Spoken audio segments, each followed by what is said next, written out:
Të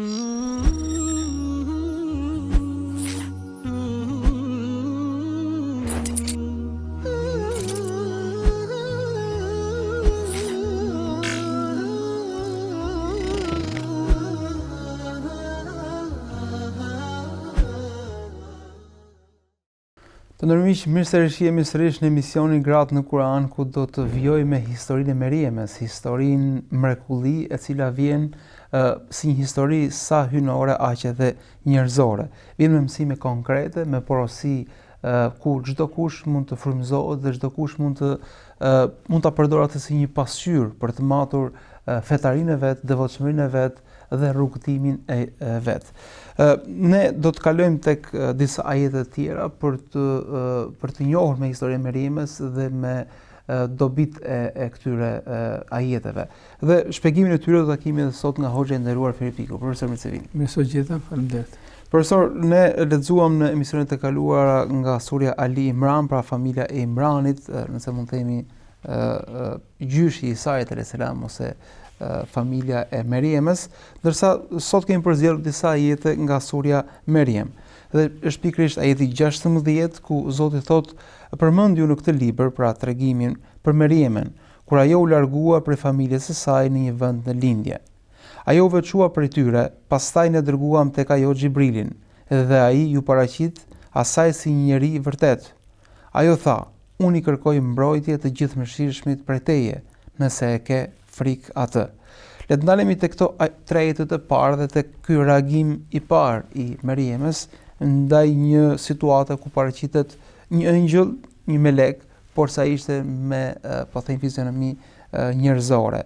Ky instinkt i Meriemës për të përmendur Zotin si të gjithëmëshirshëm dhe për ta porositur pra rrezikun që ajo vërente me këtë cilësi të Zotit.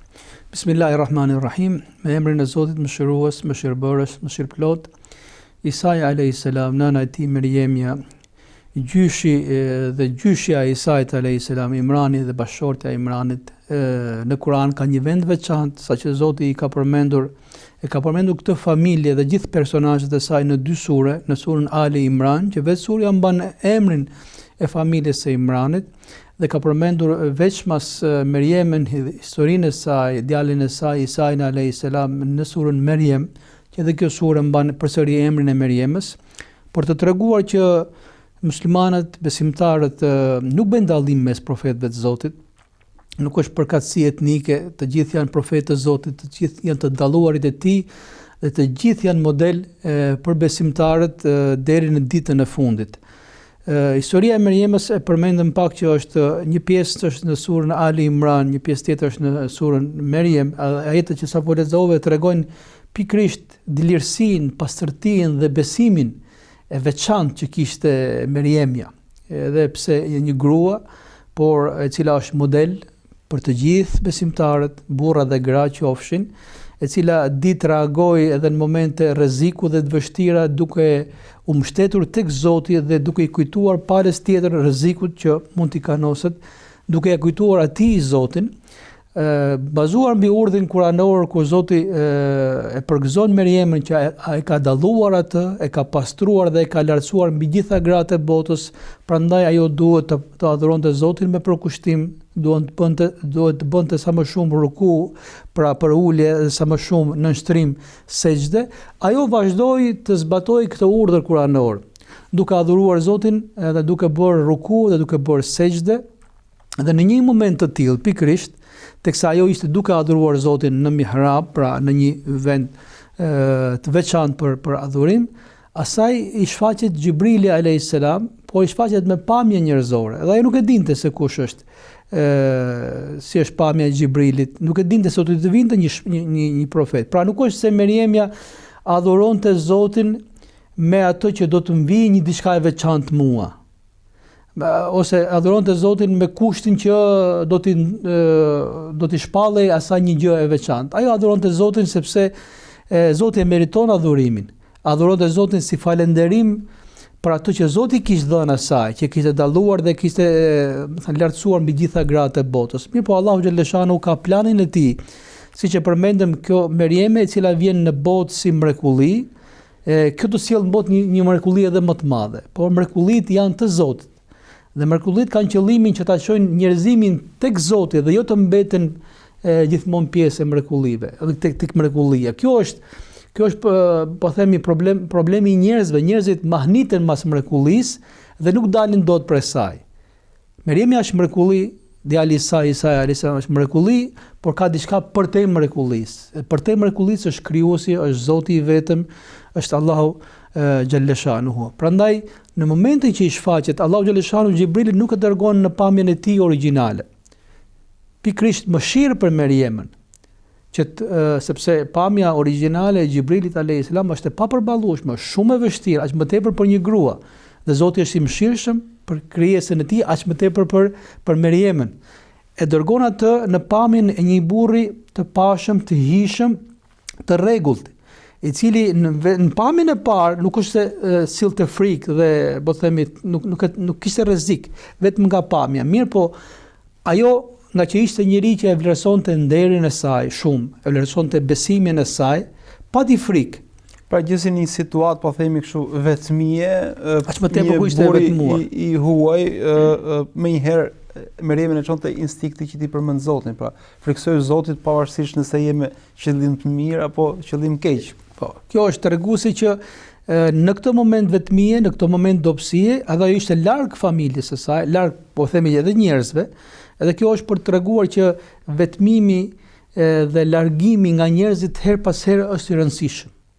Për të mos më thënë se është i domosdoshëm, sidomos për besimtarët, që kanë nevojë njeriu të reflektojë, kanë nevojë të shkputet nga angazhimet e jetës. Ne nuk kemi një besim i cili na fton në shkputje totale për shoqërisë, sepse kjo fe ka ardhur për njeriu dhe për shoqërinë, por në momente të caktuara her pas here njeriu ka shumë të nevojshme që të shkputet nga angazhimet, nga zhurmat e përditshme, pse jo edhe ata adhurimin ta bëj pak në një atmosferë pak më të qetë, pak larg zhurmave. Prandaj namazet faktikisht janë një veçim i njeriu, largimi i njeriu nga jeta e përditshme. Po ashtu është agjerimi, po ashtu është namazi i natës, po ashtu është haxhi, umre. Na ka bërë Zoti fen të tillë që her pas here na shkput nga kjo zhurma e përditshme e jetës, nga angazhimet që njeriu të jetë më i qetë, më i kulluar dhe më i vetëdijshëm edhe për vetë besimin e tij. Këtë na mëson dhe vetë Meriemi alayhis salam, e cila shkputet nga jeta e përditshme nga populli i saj, mirë, kur i shfaqet ky person i huaj që ai nuk e njihte se kush është, puna e parë që bëri, ajo mbështet tek Zoti. Tha inni a'udhu birrahman, më thënë unë mbështetem tek i mëshirshmi, i cili ka mëshirë për mua dhe nuk më le mua të bie në një rrezik. Pra, puna e parë që kujtoi, ajo kujtoi Zotin dhe kujtoi me cilësinë e mëshirës, pra se Zoti do të ketë mëshirë për të. Edhe kjo është mësim në vetvete që në situata të caktuara, besimtari, qoftë burr apo grua, ai të kujtojë Zotin, dhe të kujtojë cilësinë e mëshirës, se çdo gjë që i ndodh njeriu është mëshirë prej Zotit. Edhe kaderi i Zotit, edhe sprova është mëshirë prej tij. Prandaj mos e harro këtë cilësi të Zotit. Kjo është cilësia e parë që ai nxorën pa. Zotit, i cili është i mëshirshëm, që është mëshirues. Dhe e dyta, pastaj po themi këshilloi apo e paralajmëroi këtë person, të burr të huaj që nuk dije se kush është, i tha ki frikë prej Zotit. I tregoi, më thënë, po le të themi i ngjalli atij atë frikën që duhet ketë ai prej Zotit, sepse ai nuk kishte fuqi tjetër që ta mbronte veten e saj. Kishte dy gjëra. E para, ti mbështete Zotit që është i mëshirshëm, dhe e dyta është të rikujton të këtij rreziku frikën ndaj Zotit, devotshmërinë. Dhe devotshmëria është ajo që e ruan njeriu nga mosrënia në gabim. Pra, kjo është aspektin edukativ shumë e rëndësishme, është që ashtu siç i mbështetemi Zotit dhe Zoti është mbrojtësi dhe kujdestari më i mirë, po ashtu dhe palës tjetër rrezikut mundohemi ti kujtojmë Zotin. Se jo çdo gjë kemi për ta frenuar me fuqinë tonë, apo duke dënuar, duke shkatruar rrezikun, por edhe ai ka të nevojshme që ta kujtosh Zotin. Kushdo qoftë ai person, edhe sikur të jetë siç ishte rasti i Faraonit. Faraoni ishte kulmi i padrejtisë, i arrogancës, i së keqes. Po Zoti dërgoi profetët e tij që edhe Faraonit t'ia kujtojnë Zotin. ndoshta ai reflekton, ndoshta i zbutet zemra dhe ndoshta i kthjellohet mendja. Këtë mësojmë prej Meriemës, por mbi gjitha mësojmë që ajo shëntron nderin e saj, edhe nuk harron Zotin në momentet e dobësisë së saj, dhe palës tjetër që nuk e dinte se kush është realisht, më vonë ai kishte ardhur me një sihariç të jashtëzakonshëm, edhe palës tjetër ajo i kujton Zotin. Ndërkohë pala tjetër ishte Xhibrili, pra ëngjëlli meleku më i madh, nëse mund të themi, më i rëndësishmi së paku, i cili vjen kryesisht për shpalljet dhe për gjërat e jashtëzakonshme. Dhe Zoti vazhdon këtë histori në Kur'an duke thënë, ai pra Xhibrili tha, unë jam vetëm një dërguar melek i Zotit tënd për të dhuruar ty një djalë të pastër. Ajo tha, si do të kem unë djalë kur mua nuk më ka prekur asnjë burr e nuk kam qenë e pamoralshme. Ai Xhibrili tha, ja kështu Zoti yt thot, kjo është e lehtë për mua, dhe ta bëm atë djalin e krijuar pa baba, shenjë për njerëzit dhe mëshirë nga ne. Kjo është punë e mbaruar. Pra, këtu shfaqet pastaj një pjesa kulminante e mrekullisë, e cila në një mënyrë ishte paralajmëruar, po gjithsesi ishte befasi dhe mrekulli mbi të gjitha për Meriemën dhe për çdo që do ta lexoj. Dhe është pikërisht kjo mrekulli që do të lexohet drejt, se nëse nuk lexohet drejt ashtu siç Zoti e ka shpallur, do të prodhoj pas edhe një devijim të madh. Ajo frika e Meriemës kthehet në një sihariç të madh. Dhe rreziku i këtij personi të panjohur shumë shpejt vërtetohet që ai nuk është rrezik dhe kërcënim për Meriemën, po është një dërguar i Zotit, madje i dërguari kryesor i Zotit, që e përgëzon atë me një lajm shumë të gëzueshëm. Pikërisht për të treguar këtë që Zoti është i mëshirshëm. Prandaj ajo përmendi cilësinë e mëshirës së Zotit, cilësinë e qenit i mëshirshëm, se aty ku njeriu ka frikën, aty mund të jetë ndoshta zgjidhja dhe myshdhja më e madhe e këtij njeriu. Ajo që mund të duket ty rrezik dhe kërcënim, për besimtarin pas atij rreziku dhe kërcënimi ka një sihariç të madh. Dhe ashtu ndodhi, ai person që i shfaqet në formën e një burri të panjohur, nuk ishte thjesht një person i panjohur, nuk ishte kërcënim për të, po ishte kryengjëlli i Zotit, po shumë interesant është çfarë etike se si e prezanton Zotin Xhibrili alayhis salam. Xhibrili nuk i thot Meriemës që unë jam kryengjëlli i Zotit, jam ai që zakonisht i shfaqen profetëve, unë jam ai që dërgoj librat, unë shkoj vetëm në persona të caktuar, prandaj ta dish shpërnderje që të ka marrë këty. Ai thot jam thjesht i dërguar i Zotit tënd. Pra Zoti yt, o Meriem, që ti ke njohur, ti ke adhuruar, je mbështetur, që se harron edhe në këto momente frike, ky Zot më ka dërguar mua për ty, për të përgëzuar ty. Dhe minjëherë kalon, nuk flet për veten e tij. Xhibrili një prej dërguar. Një prej melekëve. Edhe pse ai ishte kryemelek.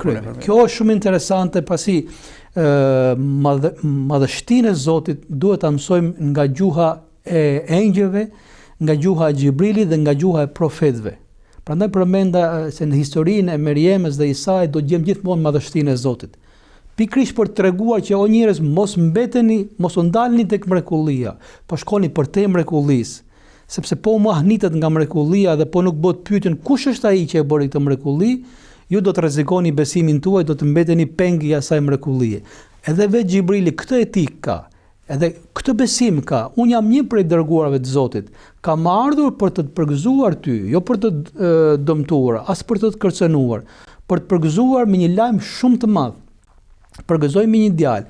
Automatikisht lind pyetja, sepse ajo çuditet pas këtij përgëzimi, edhe përmend që thotë unë nuk jam e pamoralshme dhe nuk kam patur kontakt me asnjë mashkull, pra nuk kam qenë martuar me askën.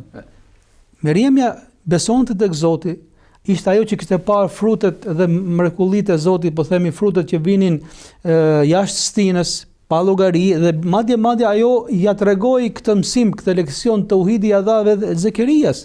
Po në këtë rast, në momentin që përgëzohet që do të lindë ajo një djalë, jo në kundërshtim, por në çudinë njerëzore, sepse edhe Meriemi ishte njeri. Edhe feja është për njerëzit, nuk është për engjëjt, do të thënë.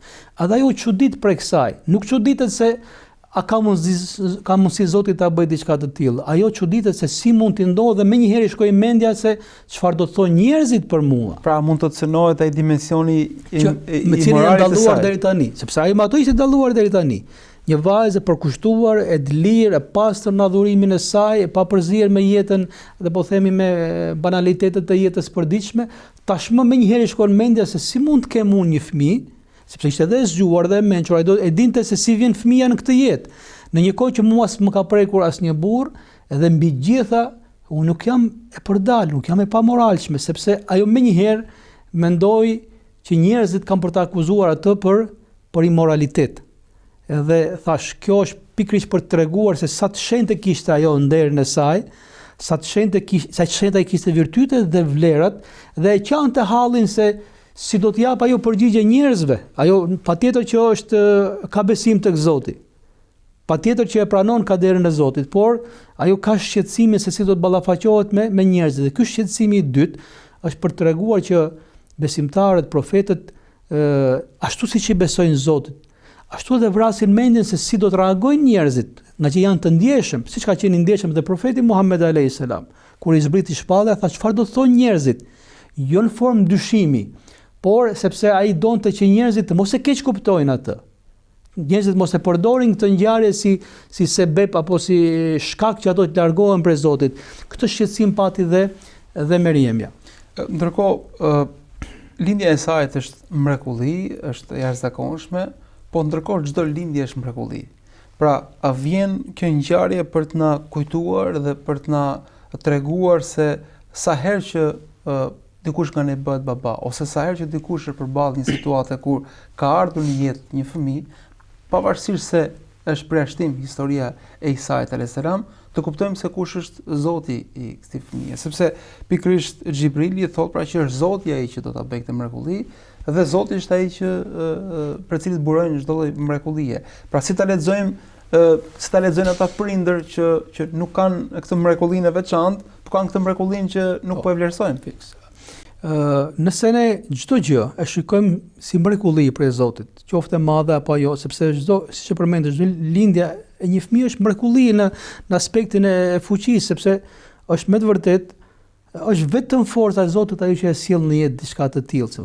Prindërit mendojnë që janë ata, janë planifikimet, janë angazhimet e tyre, por një prind e di realisht se sa kontribut ka ai në këtë gjë. E di që çdo gjë fillim e mbarim është vetëm kujdes dhe është përkujdesje hyjnore. Se mbi të gjitha jeta,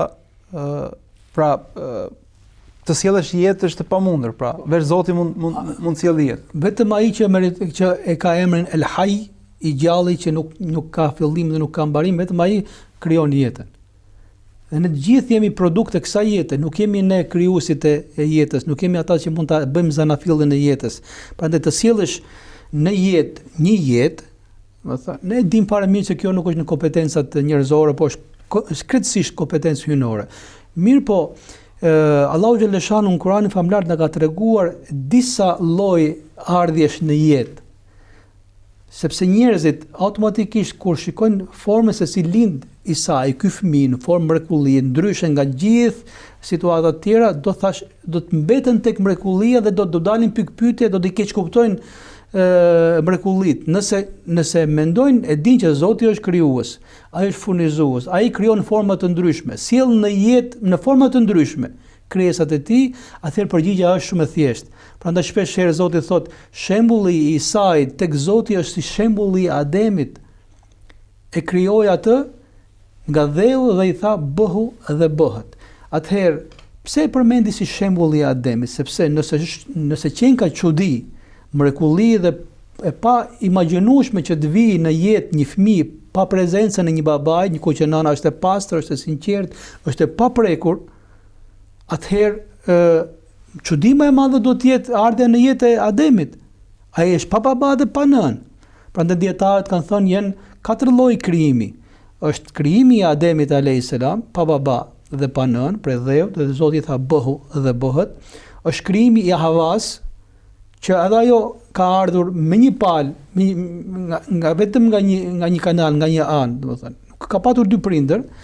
është krijimi I Isait alayhis salam që vjen në jetë nga nëna e tij, po pa prezencën e babait, dhe është krijimi I gjithë krijesave të tjera që vinë në jetë në këtë botë nga që të gjitha kanë një burim, pra, kanë Zotin. Kjo është Zoti. Prandaj them, nëse shkojmë për tek kësaj, atëherë përgjigjja është e thjeshtë dhe nuk mbetemi thjesht tek mrekullia. Dhe çudia e Meriemës ishte jo se Zoti nuk e bën diçka të tillë, jo se ajo kundërshton këtë caktim të Zotit, por ajo ka hallin se si kanë për të reaguar njerëzit dhe mos e akuzojnë atë pikërisht në pikën e saj më të fortë, në pastërtinë e në qeltërsinë e saj. Xhibrili alayhis salam ia kthen përgjigjen shumë thjesht. Tha, ajo është prej Zotit. Ai kur dëshiron diçka I thot asaj bëhu edhe bëhet. Pra nëse vika në jetë fëmia nga një burr edhe një grua, atëherë pikërisht nëna je ti, ndërsa rolin e burrit në këtë rast e ka urdhri I Zotit. Dhe fryma e tij që unë po e përcjell dhe e fus në trupin tënd. Dhe kjo është shumë e lehtë për Zotin, siç ka qenë e lehtë edhe për të edhe krijimi I njeriu të parë. Kjo thash kur e kupton mrekullinë në këtë aspekt, atëherë mrin tek Zoti. Kur mbetesh tek mrekullia dhe mundohesh ta shpjegosh me ligjet, po themi të prekshme të kësaj natyre, aty mbetesh dhe të bëhet kthehet mrekullia në sprovë pastaj. Po gjithsesi fakti që dikush mund të jetë I përzgjedhur tek Zoti, fakti që ndoshta dhe historia e Meriemës e merr të si ariq drejt për drejt, nuk do thotë që rrugtimi nuk ka sfida, nuk ka vështirësi, nuk ka lodhje dhe pikërisht për këtë flasin ajetet në vijim, po ne bëjmë një shkputje shumë të shkurtër dhe rikthehemi sërish në miq, takojmë pas pak në pjesën e dytë.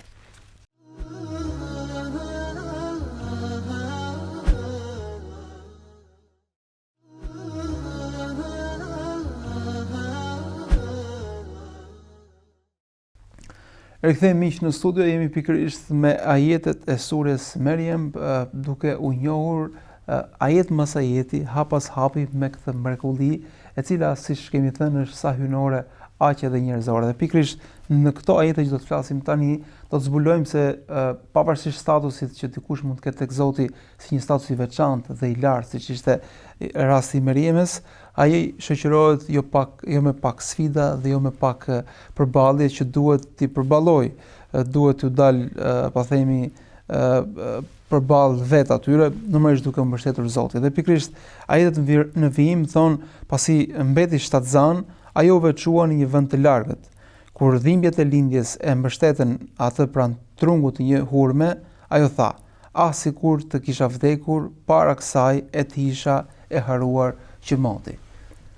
Është interesant nëse mundohemi të përjetojmë, sidomos gratë ndoshta kanë më të lehtë të përjetojmë pikërisht këto ajete kuranore, pasi ajo ka një ngarkesë, le ta quajmë deri diku psikologjike më shumë, jo se çuditet se si do të lindi fëmijë, po çfarë do të thonë njerëzit për kësaj. Dietarët, komentatorët thonë që të gjitha dhimbjet që në përgjithësi kanë gradë shtatzëna, Meriemi I përjetoi një herazi të gjitha dhe ajo është një lodhje është fizike dhe me sa duket, po themi zgjidhja është duke u larguar në përgjithësi prej njerëzve. As për t'u dhënë atyre shpjegime se s'kishte çfarë t'u shpjegoj, por nga ana tjetër ajo kishte nevojë të rrinte vetë dhe historia tregon që ajo është e vetmuar. Pra shtatzani e ka kaluar jashtë larg njerëzve. Pra njerëzit nuk dinin gjë, ndoshta që kjo ishte shtatzan dhe nuk kishin filluar që po themi të flistin për. Patjetër, pjesë ajetet kuranore tregojnë që do të ndodhi më vonë.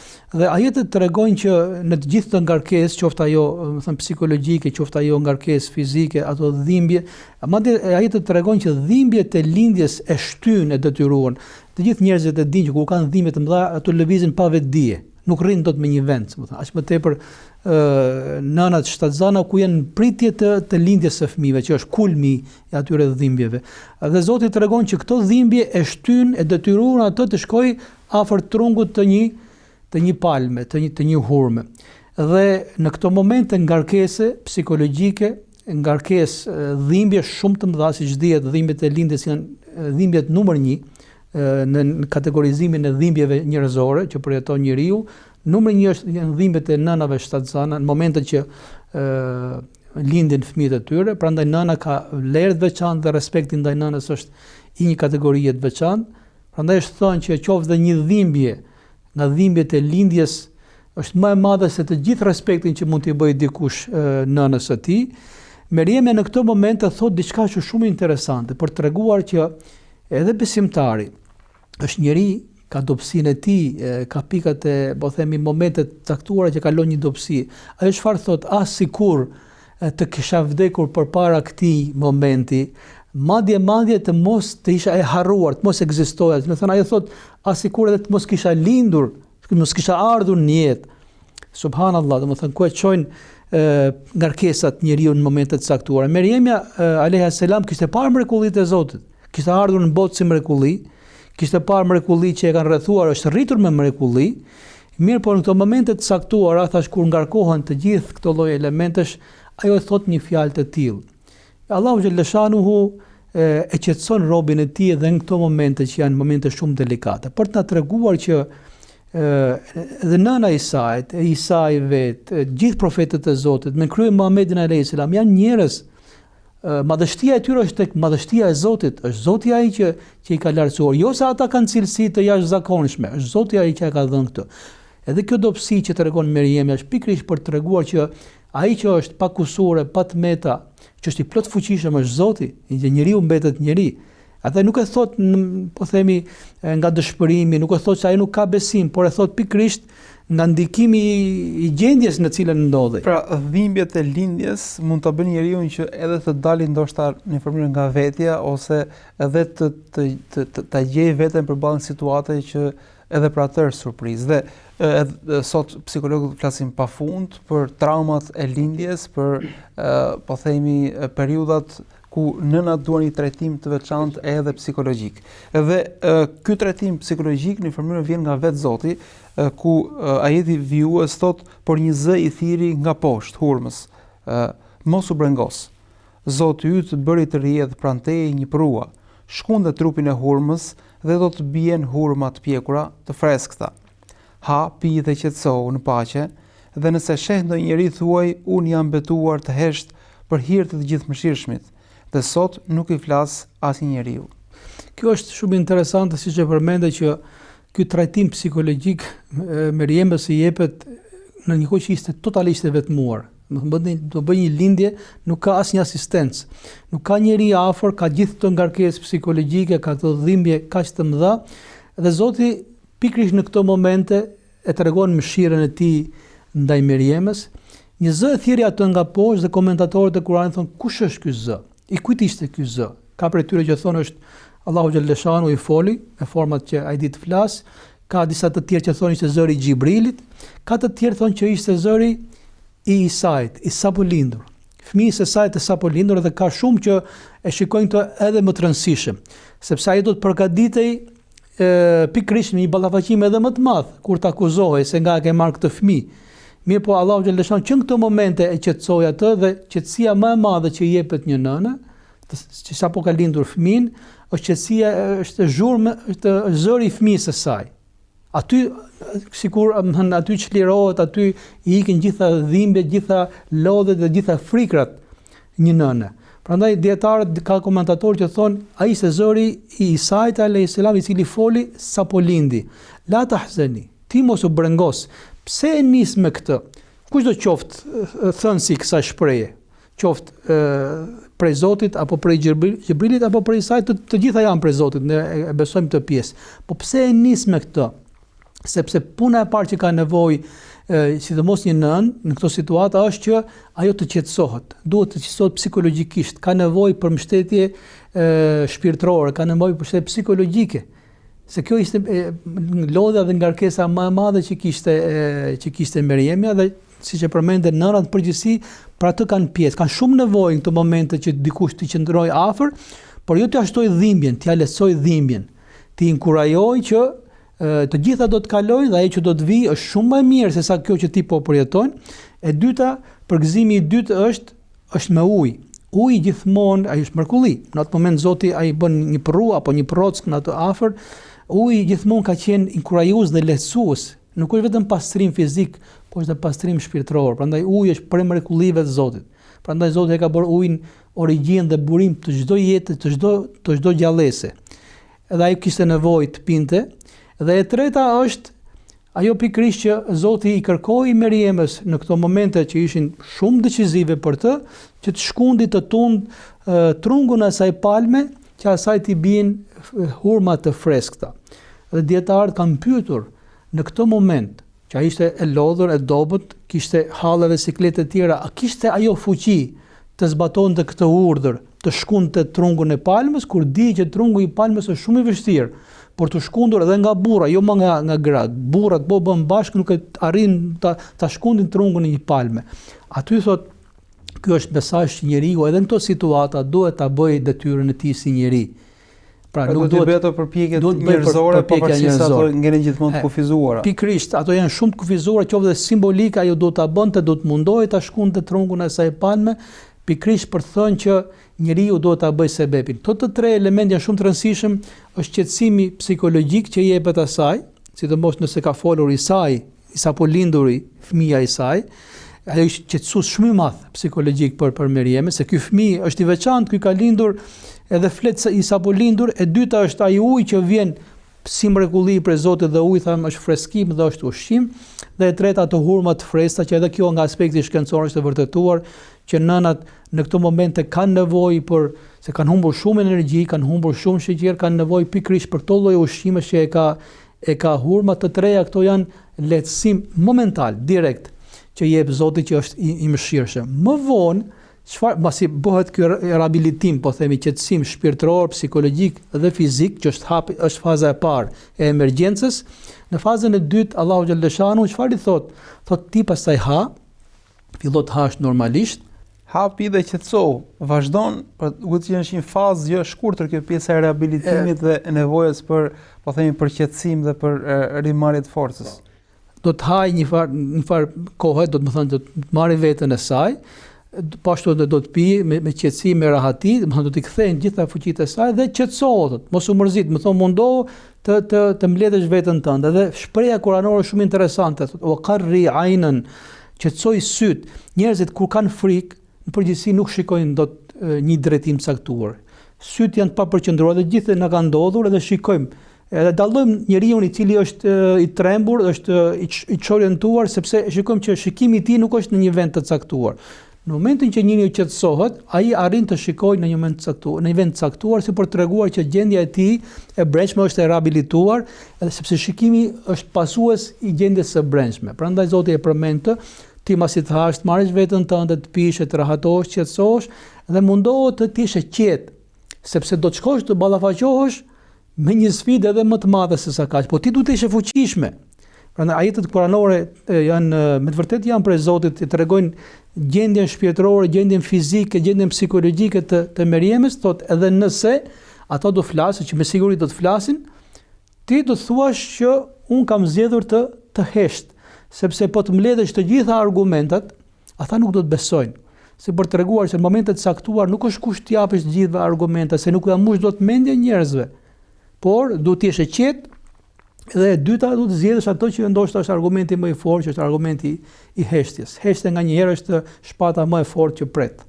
Pra është një mësim i jashtëzakonshëm ky i fundit, sepse ndonjëherë edhe të tjerët e kanë të pamundur që ta kuptojnë këtë situatë, edhe ndoshta do të pritur vetëm ajo se çka Zoti do të zbresë dhe se si Zoti do ta zgjidhë situatën, të kundërt përmes polemikës dhe debatit nuk mund zgjidhim asnjë gjë.